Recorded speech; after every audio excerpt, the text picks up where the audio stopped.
Hi, we're going to talk about Young's modulus, or what we refer to as tensile stress and tensile strain.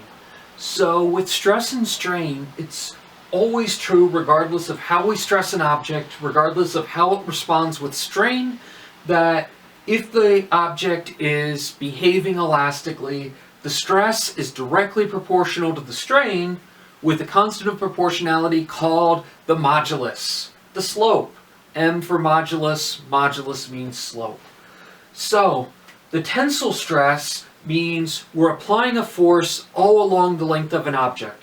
So if I were to grab onto one hand and pull my arm, the force would be the force acting all through my arm. The area over which that force is applied is what gives me the stress. And the area would be the cross-section of my arm. Now, the strain is the dimensionless response, and for the case of a tensile stress, the tensile strain is the change in length of our object divided by the original length of our object. And the modulus of elasticity that describes tensile stress and tensile strain is called Young's modulus. Now, moduli of elasticity are material properties, and as always with material properties, if you're working from a textbook, use the value of the material property given to you in a textbook. So let's take a look at an example. Say we want to build a Foucault pendulum, a really long pendulum that'll keep swinging for a while to show us the effect of the rotation of Earth. And we decide to do it by attaching a 10 kilogram mass to the end of a 3 meter long, 1 millimeter diameter steel guitar string. Now, we would need to look up Young's modulus for steel. And from our textbook, Young's modulus for steel is 2.0 times 10 to the 11 newtons per meter squared, and the maximum amount of stress that steel can withstand is about 1 times 10 to the 9 newtons per meter squared. So, if I have a wire, typical guitar strings have circular cross sections. I said a 1 millimeter diameter, 0.0010 meters.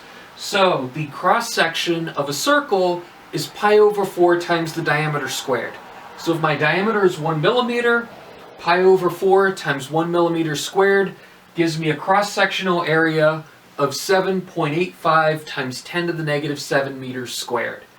And since there's a 10 kilogram mass suspended from the end, that means the object has a weight of the mass times the strength of gravity. 10 kilograms times 9.8 meters per second squared means we're dealing with 98 newtons.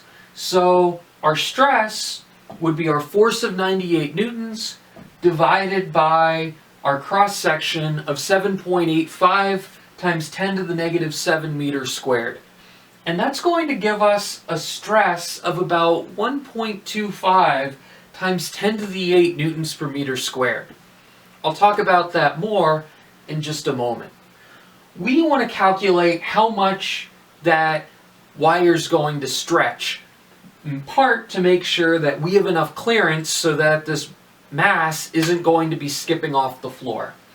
So if the stress, the force divided by the cross-section, is equal to Young's modulus times the strain, the change in length divided by the original length, solving for the change in length tells us that the stress times the original length divided by Young's modulus is our change in length. So if I take that stress, 98 newtons over 7.85 times 10 to the negative 7 meters squared, about 1.25 times 10 to the 8 newton per meter squared, divided by 2 times 10 to the 11 newton per meter squared, and multiply it by 3 meters, I get a change in length of about 1.88 millimeters, or 0.0019 meters. Now, I mentioned steel has a maximum stress of about 1 times 10 to the 9 newton per meter squared. In engineering, unless we're dealing with super high performance applications, usually we try to avoid the failure point of materials by a wide margin. And a wide margin is usually a factor of at least 10, and some folks would probably say a factor of 100 just to be really safe. Because at some point, if you exceed the maximum stress, the material isn't going to respond the same, might even break. Now, making a pendulum isn't a critical application, but if you're building a bridge, you have some different worries. So, being 8 times or 1/8 of the maximum stress, that's pretty close in my book. So, I'd suggest you either find a thicker string or suspend some less mass from that. Thank you very much for watching.